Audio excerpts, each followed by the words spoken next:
Hello everyone, so welcome to our next lesson in our Enlightenment and Revolutions unit. Today we're going to be talking about the French Revolution. So grab your DigiNotes if you need to complete them, and let's get started.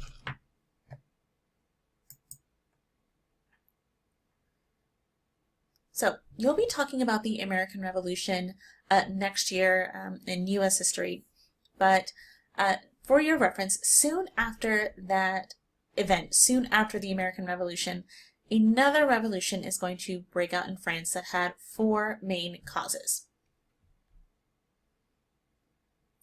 So the first main cause of the French Revolution are the severe divisions within French society.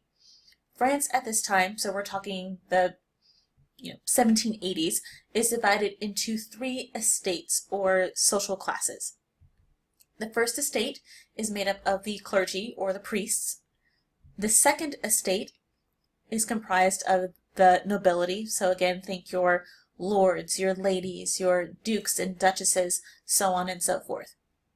And then the third estate is everyone else, so everyone from your upper middle class, so your doctors and your lawyers, to the peasantry. And above all three of these estates is the monarchy headed by the king. At the time of the French Revolution, the king is Louis XVI. We talked about his grandfather, Louis XIV, when we first discussed absolute monarchs. Now, a couple of notes about the members of the Third Estate, or the class of the Third Estate. This group of people comprised 95% of the population of France at the time. And over the years, there's been a growing resentment of the privileges that the members of the First and Second Estate, so the nobles and clergymen, enjoyed.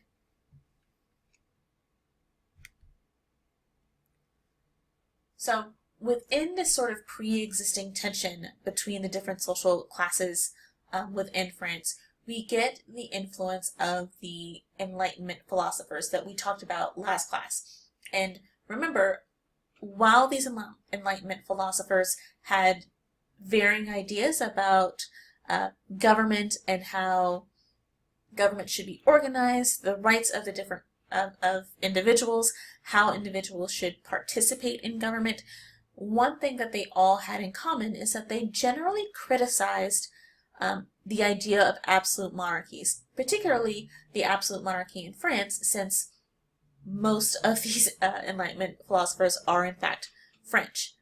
And so within, again, this existing tension within France itself, people are beginning to read the writings of these philosophers and are becoming inspired by their ideas. Now, I know I mentioned the American Revolution earlier, but there are some other revolutions that are going to help bring about the revolution in France as well. So we've talked about the Glorious Revolution, and the Glorious Revolution was important because it really showed individuals that the power of the monarchy could in fact be limited.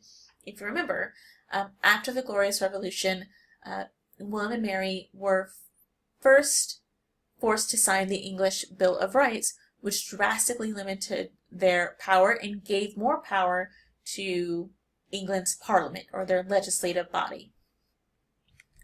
And then the American Revolution, which really kind of shows, or is a great example of Locke's ideas, showed how governments could be overthrown. Remember from last class, John Locke was the Enlightenment philosopher who said that if governments were not protecting individuals' natural rights of life, liberty, and property, it is the duty, or it is the right of individuals to overthrow those governments and replace them with something of their own.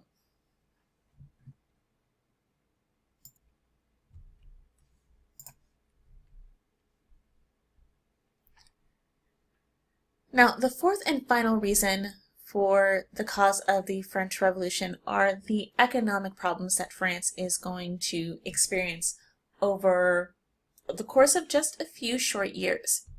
So the French monarchy spent way too much money, particularly on wars. Again, as I mentioned before, the American Revolution. Well, King Louis XVI was one of the reasons that the American colonists actually won the American Revolution. He spent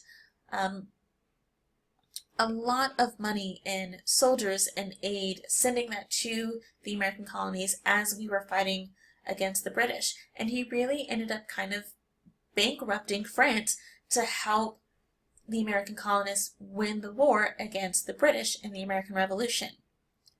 On top of that, the nobility, or not the nobility, but Louis XVI and his wife Marie Antoinette really enjoyed living a lavish lifestyle. Marie Antoinette particularly was fond of fashion, of having parties, of gambling, just to kind of give you an example here of the types of things that she enjoyed. And again, this on top of already a struggling economy within France is going to make the members of the Third Estate particularly uneasy. Now, the question is, what happens when the monarchy starts to run out of money? Well, what usually happens, Louis XVI and Marie Antoinette would raise taxes on the people to pay for it. But remember, they're not raising the taxes for everybody. They're really focusing on the increase of taxes on the members of the Third Estate. So the very people who are already at a financial disadvantage are the same people that Marie Antoinette and Louis XVI are going to target to get more money to pay for these wars and their lavish lifestyle. Now, in addition to this financial mismanagement, a devastating winter season in 1788 destroyed France's grain harvest. And this led to a rise in the cost of bread, which was a main staple of the French diet. Eventually, the situation became so dire that bread riots broke out across the city of Paris as famine spread among the peasantry. So, those are the four main causes of the French Revolution. So we have a strict social class system, we have the influence of the Enlightenment thinkers, we have the examples of successful revolutions, most notably the Glorious Revolution and the American Revolution, and then we have a series of economic problems occurring within the country. So again, it's June 1789, and France is in a financial crisis. And at some point, Louis XVI and his advisors call the Estates General into session to fix these issues. Now, the Estates General is made up of 3 houses, basically one for each estate. We have we have a house for the clergy, we have a house for the nobility, and then we have a house for the Third Estate. And each estate had 1 vote. Now, French kings hadn't called a session of the Estates General for 175 years. So for this session to be called really was a testament to how serious the situation in France was at the time. Now, generally what happened, whenever there was a vote within the Estates General, the members of the Third Estate usually found themselves in a position where they were outvoted by the members of the First and Second Estate. And during this particular session, when it looked like once again that this situation would happen in which the members of the Third Estate would be outvoted, they got pretty upset. So what ends up happening is that the representatives of the Third Estate leave, go to a nearby tennis court, and take what they call the tennis court tennis court oath in which they declare themselves the National Assembly, or the true representatives of all people of France. At the same time, this new National Assembly promises to establish a constitution which would, of course, limit the power of the monarchy. Now, perhaps they were inspired by this moment of rebellion, or perhaps they were a bit more sympathetic to the plight of the members of the Third Estate, but there were some members of both the nobility and the clergy who eventually joined the ranks of the National Assembly as well. So this is really one of the first times within French history that you see a mixture of the different social classes kind of working together to encourage change within their country.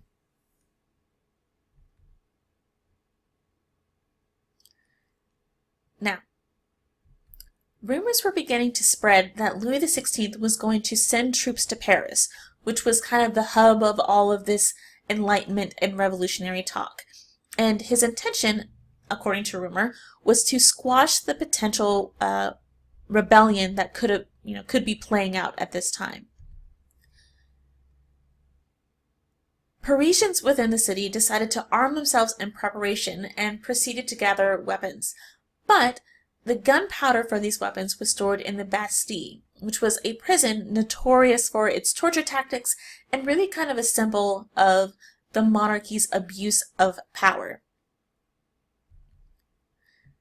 The mob then stormed the Bastille, freed the prisoners. I believe there were about 7 prisoners only there at the time in this whole monstrosity of a building. But the mob freed the prisoners and took control of the gunpowder. In the process, prison guards were injured and trampled, and as one story goes, in the case of one prison guard, as he was being trampled by the mob, he cried out, "Kill me, just kill me."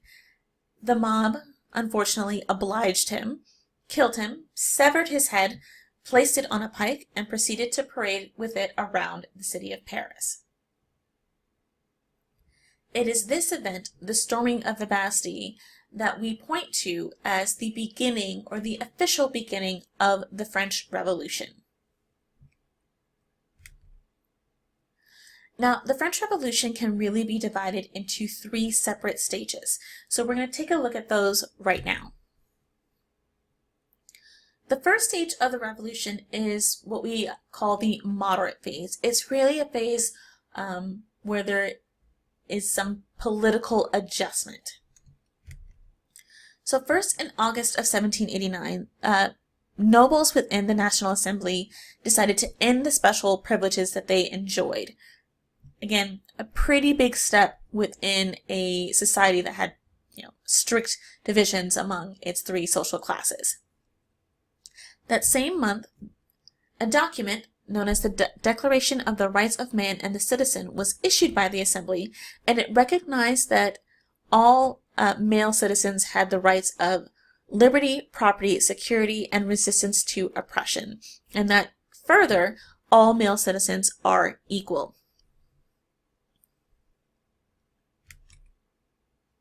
Later, in keeping with their promise that they made during the tennis court oath, the National Assembly creates a constitution which limited the monarchy's power, the power of which was checked by the Legislative Assembly.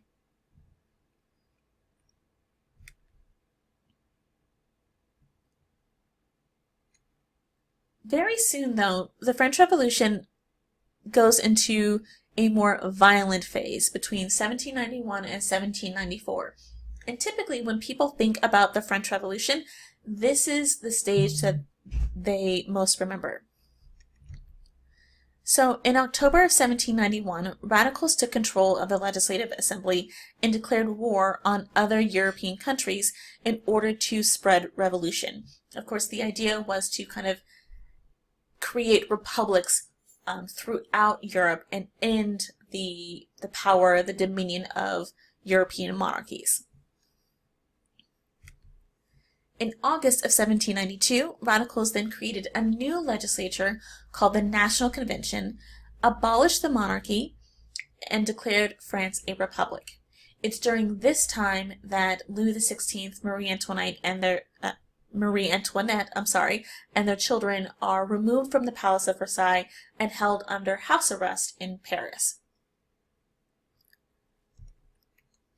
Just a few months later, though, in January 1793, Louis XVI is tried as a traitor and executed, partly as a result of his attempt to escape to Austria. Now, Marie Antoinette is actually, or was, an Austrian princess, so the attempt for the royal family to escape into a foreign country was viewed, again, as Louis XVI, the King of France, turning traitor against his own people. Now, beginning in the fall of that year, beginning in the fall of 1793 through the summer of the following year of 1794, Maximilien Robespierre, who was really kind of identified as the architect of the French Revolution, he was a pretty prominent lawyer during this time period and great orator, gave wonderful speeches promoting the ideas of the Enlightenment, promoting the ideas of equality. He is going to lead what we call the Reign of Terror, in which 17,000 people are executed, mostly by a new invention known as the guillotine. Now, during the Reign of Terror, it was really a time period where no one in France was safe. All it took was for perhaps a rumor or a suspicion for someone to find themselves being executed. And when I say that no one was really safe, that went across estates, across social classes. So everyone from members of the clergy to the nobility, of course, but also members of the third estate as well. So your peasantry, your members of the middle class, your upper middle class, everybody could become a victim of Maximilien Robespierre during the Reign of Terror, including Robespierre himself. During the Reign of Terror, Maximilien Robespierre really started to gain quite a bit of what people feared to be political power, to the extent that some were suspicious that perhaps Robespierre was trying to set himself up as a new ruler or new king of France himself. And with that suspicion, on July 27, 1794, Maximilien Robespierre is arrested, and then he is executed the very next day.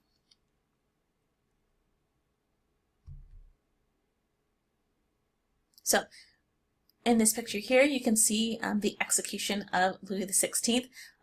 Standing quite literally center stage is the guillotine. And just taking a moment here to look at this chart, again, you can see within this pie chart here, executions during the Reign of Terror, that really, again, every social class was targeted during this time period. Now, while it may not have been equal across the different social classes, really there wasn't a social class that was spared. Everybody was a target. So the clergy, the nobility, the lower middle class, the working class, the peasantry, everybody was a potential victim. Now, the third stage of the French Revolution really occurs right after the death of Maximilien Robespierre and the end of the Reign of Terror. So in 1795, moderates, so we're no longer talking about our extreme radicals, these moderates are going to draft a new constitution with a 5-man directory and a 2-house legislature. Their intention is to really bring some order back to France. Unfortunately, however, when this directory is in charge of France, it actually led to more corruption and even more bread riots. So in 1795, after the execution of both Louis XVI and Maximilien Robespierre, France really isn't in a better place than when they started. Eventually, though, politicians are going to turn to French war hero Napoleon Bonaparte. Now, Napoleon is going to help to overthrow this corrupt directory and is going to replace it with a three-man governing board known as the Consulate. However, in 1799, Napoleon Bonaparte is going to take the title of First Consul, and in 1801, he is going to declare himself Emperor of the French. Now, we're going to be talking a little bit more about Napoleon Bonaparte in our next unit. So we're going to stop right here, and this is the end of our notes concerning the French Revolution. All right? Now, before we leave, please just go ahead and make sure you've checked your grades in Student View and see if you've done these assignments. Have you completed the warm-up for this day? Or are you completing your warm-ups? Have you submitted your DigiNotes on the Enlightenment period? Have you created your Edpuzzle account? If you have not yet created your Edpuzzle account or done your assignments, please join me on Wednesday, February 17th from 3 to 3:30 p.m. and I will help you work out any tech issues with setting up your Edpuzzle accounts. Your assignment for this lesson is in Canvas. It is the Royal Family in Prison assignment. It is due before we meet again next class. So that is it for today, and I will see you guys later. Bye.